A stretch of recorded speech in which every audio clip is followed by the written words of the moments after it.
کہ کسی آدمی پر ایسی مصیبت صدمہ عشق سے نہ ہو۔ مولانا کی یہ حالت دیکھ کر محبوب یزدانی رو پڑے۔ تھوڑی دیر کے بعد سر اٹھایا اور کیفیت وجد کی حالت میں فرمایا کہ اللہ تعالیٰ کے حکم سے کھڑا ہو جا، کیونکہ تیری ماں مری جاتی ہے۔ اس کا لڑکا اٹھ کھڑا ہوا اور چلنے لگا، گویا اس کی روح اس کے جسم سے بالکل علیحدہ تھی ہی نہیں۔ اس بات کا شور پورے دمشق میں ہو گیا، لوگ ہر طرف سے ٹوٹ پڑے کہ اس بت سنگین سے جو اولاد پیدا ہوتی تھی، اس کے ہاتھ کی چنگلیوں میں ایک گرہ پتھر کی پیدائشی ہوتی تھی، یہ علامت نسل مادری بچوں میں ہوتی تھی۔ عشق نے جب اپنے اثر دکھایا، صبر و قرار، ہوش و آواز، شرم و حیا سب سے کنارہ کر دیا۔ ایک باغیچے سے گزر ہوا، وہاں حسین و معشوقوں کا مجموعہ تھا۔ اس جماعت میں ایک حسین و جمیل فقیر بھی دیکھا گیا۔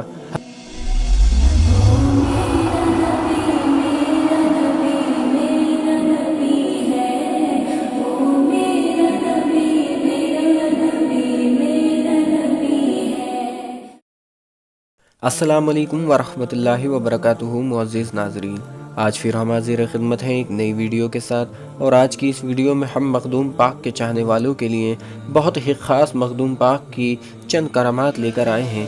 جی ہاں ناظرین، جیسے کہ آپ لوگ جانتے ہیں کہ مخدوم پاک رحمۃ اللہ علیہ تعالیٰ کا سالانہ عرس جاری ہے، اسی لیے ہم خاص طور پر حضرت کی چند کرامات آپ کی زیر نظر کرنا چاہتے ہیں، تاکہ آپ کی محبت اور آپ کی عقیدت مخدوم پاک رحمۃ اللہ علیہ تعالیٰ سے اور بڑھ جائے، اور اس کی وجہ سے آپ حضرت کی بارگاہ میں اور عقیدت کے ساتھ پیش ہو سکیں۔ جی ہاں ناظرین، آئیے ویڈیو کو شروع کرتے ہیں۔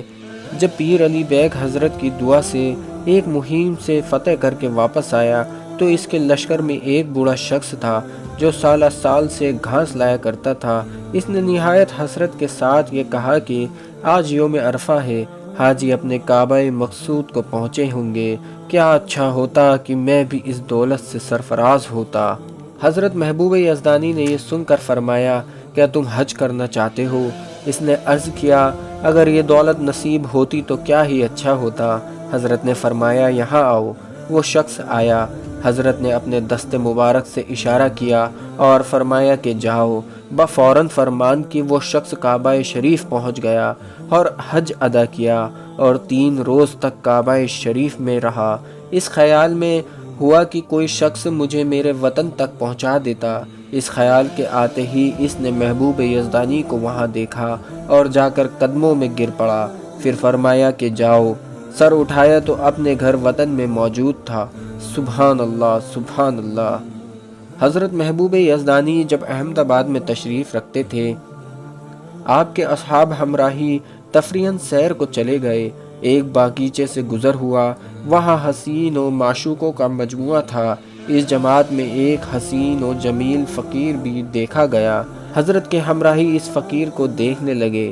ایک شخص نے کہا، زوراہر خانے کے اندر جا کر دیکھو، جو نگار خانہ چین سے ایک ایک حسین تصویر پتھر سے تراش کر بنائی گئی ہیں۔ سب لوگ بت خانے میں دیکھنے گئے۔ مولانا غلخنی بھی اس جماعت میں شامل تھے۔ جب بت خانے میں گئے، ایک عورت کی تصویر حسین و محجبین پتھر کی تراشی ہوئی نظر آئی۔ دیکھتے ہی دل و جان سے اس پر عاشق ہو گئے۔ بت کا ہاتھ پکڑ لیا اور کہنے لگے کہ اٹھ چل۔ ہر چند یاروں نے نصیحت کی، ان پر کچھ اثر نہ ہوا۔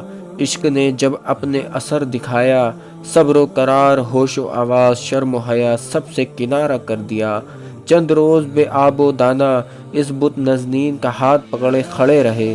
جب اس حالت پر عرصہ گزر گیا، حضرت محبوب یزدانی کی خدمت میں ان کی حالت بیان کی گئی۔ فرمایا، میں خود جاؤں گا اور اس کو دیکھوں گا۔ جب حضرت تشریف لے جا رہے تو بہت سے لوگ حضرت کے ہمراہ ہو چلے۔ جب آپ کی نظر مبارک مولانا غلخنی پر پڑی، عجیب حالت بے خودی میں دیکھا کہ کسی آدمی پر ایسی مصیبت صدمہ عشق سے نہ ہو۔ مولانا کی یہ حالت دیکھ کر محبوب یزدانی رو پڑے اور فرمایا کہ کیا خوب ہوتا ہے کہ اس صورت سنگین میں روح سما جاتی اور زندہ ہو جاتی۔ زبان مبارک سے یہ فرمانا تھا کہ اس صورت میں جان آ گئی اور اٹھ کر کھڑی ہو گئی۔ جتنے لوگ اس مجموعہ میں حاضر تھے سب نے سبحان اللہ کا شور بلند کیا اور کہا کہ مردوں کو تو حضرت عیسیٰ علیہ السلام جلا دیتے تھے۔ حضرت کی یہ کرامات اعجاز عیسوی کی مظہر ہے۔ حضرت محبوب یزدانی نے مولانا غلخنی کا نکاح اس بت نزنین سے کر دیا اور ولایت گجرات ان کے سپرد کر دی، وہیں ٹھہرا دیا۔ حضرت نظام الدین یامینی جمع ملفوظ لطائف اشرفی میں فرماتے ہیں کہ اس بت سنگین سے جو اولاد پیدا ہوتی تھی، اس کے ہاتھ کی چنگلیوں میں ایک گرہ پتھر کی پیدائشی ہوتی تھی، یہ علامت نسل مادری بچوں میں ہوتی تھی۔ حضرت محبوب یزدانی کے علم اور نشانوں اور ماہی و مراتب کا نزول جمع دمشق میں ہوا اور حضور مسجد کے صحن میں بیٹھے ہوئے تھے۔ ایک خوبصورت عورت اپنے مردہ 12 سال کے بچے کو، جس کی صورت نہایت حسین تھی، لا کر رونے چلانے لگی۔ جب محبوب یزدانی نے دیکھا تو اس کی حیات سے ذرہ باقی نہ تھا۔ فرمایا عجب کام ہے، مردوں کا زندہ کرنا تو حضرت عیسیٰ علیہ السلام کا معجزہ تھا اور مجھ کو ہرگز یہ کام نہیں پہنچتا۔ عورت جو کہ بہت بے قرار تھی عرض کرتی ہے، اولیاء اللہ جان بخشی اور عطائے حیات میں حضرت عیسیٰ علیہ السلام اور حضرت خضر علیہ السلام کے مظہر ہے۔ جب اس کی بے چینی حد سے بڑھ گئی اور مایوسی انتہا کو پہنچی تو محبوب یزدانی نے دریائے کربلا میں سر ڈالا اور صحرائے مشاہدہ کی راہ اختیار فرمائی۔ تھوڑی دیر کے بعد سر اٹھایا اور کیفیت وجد کی حالت میں فرمایا کہ اللہ تعالیٰ کے حکم سے کھڑا ہو جا، کیونکہ تیری ماں مری جاتی ہے۔ اس کا لڑکا اٹھ کھڑا ہوا اور چلنے لگا، گویا اس کی روح اس کے جسم سے بالکل علیحدہ تھی ہی نہیں۔ اس بات کا شور پورے دمشق میں ہو گیا، لوگ ہر طرف سے ٹوٹ پڑے۔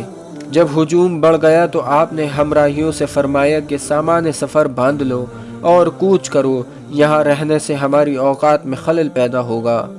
حضرت محبوب یزدانی جب سفر جونپور سے بنارس تشریف لے گئے اور اپنے خلیفہ خاص مولانا عبداللہ بنارسی کو سرفراز فرمایا، حضرت کو خیمہ ایک بت خانے کے برابر میں لگا ہوا تھا۔ جماعت کفار با کمال اخلاص بت پرستی کر رہی تھی۔ حضرت محبوب یزدانی کو یہ اخلاص پرستش ان کا ایسا دل پر اثر پذیر ہوا کہ زبان مبارک سے شعر نکلا۔ ایک دن محبوب یزدانی سیر و تماشا معبود کفار میں سمت بت خانہ تشریف لے گئے۔ تمام گروہ کفرہ کا حضرت کی زیارت سے مشرف ہوا۔ اسی درمیان تحقیقی مذہبی کا تذکرہ نکل آیا، جس نے اپنے اپنے مذہب کی حقیقت کا اظہار ہونے لگا۔ حضرت محبوب یزدانی نے فرمایا کہ بت سنگین ہمارے مذہب اسلام کی تصدیق کرے اور تمہارے مذہب کی تکذیب کرے تو اس صورت میں تم ایمان لے آؤ گے۔ سب نے اقرار کیا۔ حضرت محبوب یزدانی نے ایک بت سنگین کو ہاتھ میں اٹھا لیا اور فرمایا کہ اگر مذہب محمد صلی اللہ علیہ وسلم کا حق ہے تو کہہ لا الہ الا اللہ محمد الرسول اللہ۔ اسی وقت بت نے با زبان فصیح پڑھا لا الہ الا اللہ محمد الرسول اللہ۔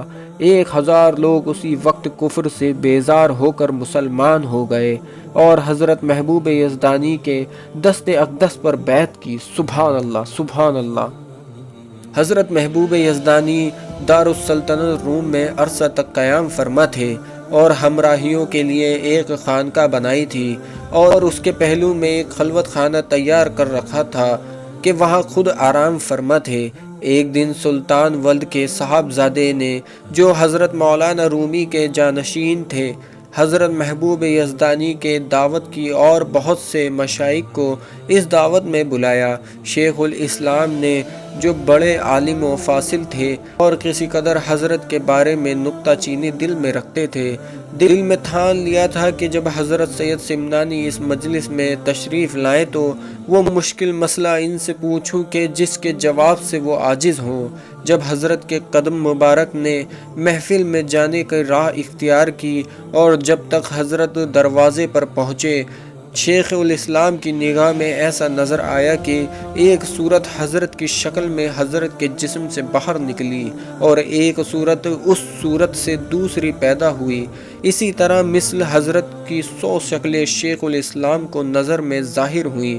مخدوم زادہ رومی استقبال کے لیے دروازے پر آئے اور بڑی عزت سے آپ کو لیا اور سب سے بلند جگہ آپ کے تخت پر آپ کو بٹھایا۔ شیخ الاسلام کی طرف رخ کر کے حضرت محبوب یزدانی نے فرمایا کہ ان میں سے کس صورت سے تم مسئلہ پوچھتے ہو؟ اس بات کے سنتے ہی ان میں اس قدر ہیبت کا غلبہ ہوا گویا آسمان و زمین ٹکڑے کھا گئے۔ شیخ الاسلام بے اختیار اٹھے اور حضرت مخدوم رومی کو اپنا مددگار اور شفیع بنایا اور حضرت کے قدم پر سر ڈال دیا اور عرض کیا کہ عاجز خواہ ہوں، تقصیر معاف فرمائیے۔ فرمایا چونکہ مخدوم رومی کے درمیان لائے ہو تو اب ڈرو نہیں، ورنہ تمہیں بتا دیا جاتا، لیکن اس کے بعد کسی شخص کو اس گرہ کے اس کسی درجے کے صوفی کو بھی نظر انکار سے نہ دیکھنا۔ سبحان اللہ، سبحان اللہ۔ دیکھیے ناظرین، یہ تھی ہمارے مخدوم پاک کی چند چھوٹی سی کرامات جسے ہم آپ کو بیان کرنا چاہتے تھے، تو وہ ہم نے آپ کو سنا دی۔ اب اگر آپ کو ویڈیو پسند آئی ہو تو ویڈیو کو لائک کریں، شیئر کریں اور چینل کو سبسکرائب کریں۔ آئیے حضرت کی بارگاہ میں ہم بھی تھوڑی سی دعا کر لیتے ہیں کہ حضرت کے طوفیل میں کچھ ہمارے گناہ بھی دھل جائیں۔ اے رب العزت، تو ہم سب کی تمام پریشانیوں کو، تمام گناہوں کو، تمام تکلیفوں کو اپنے محبوب بندے حضرت اشرف جہانگیر سمنانی رحمۃ اللہ علیہ تعالیٰ کے طوفیل میں اور تمام اولیاء اللہ کے وسیلے سے اور اپنے محبوب حضرت محمد صلی اللہ علیہ وسلم کے صدقہ توفیل میں معاف عطا فرما۔ آمین آمین آمین یا رب العالمین۔